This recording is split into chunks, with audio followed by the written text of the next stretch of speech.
जिसकी बीवी काली उसका भी बड़ा नाम है, जिसकी बीवी काली। বলিউডের প্রথম সুপারস্টার রাজেশ খান্না এবং মেগাস্টার অমিতাভ বচ্চন বলিউড ইন্ডাস্ট্রিতে একে অপরের চির প্রতিদ্বন্দ্বী ছিলেন। 70-এর দশকে অমিতাভ বচ্চনের স্টারডম ক্রমশ বাড়ছিল, যখন রাজেশ খান্নার কেরিয়ার গ্রাফ ক্রমশ নিচের দিকে যাচ্ছিল। রাজেশকে নিজের স্টারডম খোয়াতে হয়েছিল অমিতাভের কাছেই। পর্দায় অ্যাংরি ইয়ংম্যান হিসেবে অমিতাভ বচ্চনের ইমেজকে মানুষরা সেই সময় খুবই পছন্দ করতেন। তার মধ্যেও রাজেশ খান্না তার রোমান্টিক ইমেজ এবং ক্যারিশমা বজায় রাখার জন্য যথাসাধ্য চেষ্টা করেছিলেন, কিন্তু সেই সময়ের লোকেরা অ্যাংরি ইয়ংম্যান অমিতাভ বচ্চনকেই রাজেশের তুলনায় বেশি পছন্দ করতে শুরু করেছিল। অমিতাভের এই ক্যারিশমা 80-র দশকের শুরুর দিকেও একই রকমভাবে কায়েম ছিল। এই সময়ই মুক্তি পেয়েছিল প্রকাশ মেহরা নির্মিত অমিতাভ বচ্চন অভিনীত ছবি লাওয়ারিস।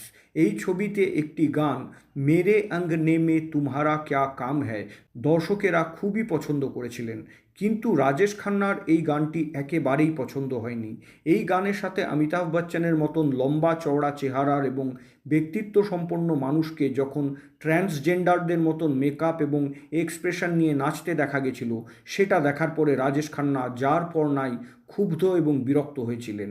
छोटी नाटी नाटी छोटी, छोटी नाटी छोटी नाटी छोटी नाटी। আপনাদের জানিয়ে রাখি যে অমিতাভ বচ্চন মেরে অঙ্গনে মে তুমহারা ক্যা কাম হ্যায় গানটিতে একটি শাড়ি পরিধান করেছিলেন এবং ঠোঁটে লিপস্টিক লাগিয়েছিলেন।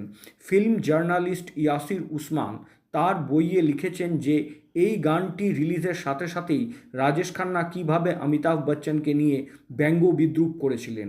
তিনি বলেছিলেন যে এই গানে অমিতাভ বচ্চনের লুক এবং ভাবভঙ্গি দেখার পরে রাজেশ খান্না অমিতাভকে নিয়ে রীতিমতো মশকরা শুরু করেছিলেন।